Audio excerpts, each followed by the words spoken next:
to our channel. So today in this video, we are going to discuss about how to assign user permissions for bookkeepers in Wise Business. So without wasting much of our time, let's get straight into the video. So to assign user permissions for bookkeeper on Wise Business, all you can do is simply get logged in into your Wise Business.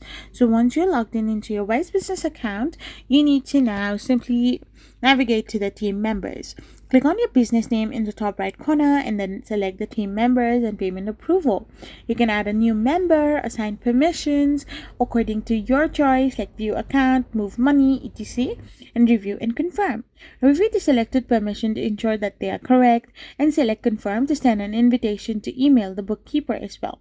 So the bookkeeper will receive an email invitation valid for 2 weeks, which they must accept to gain access to the account with a specified permission. They may need to undergo verification checks once added.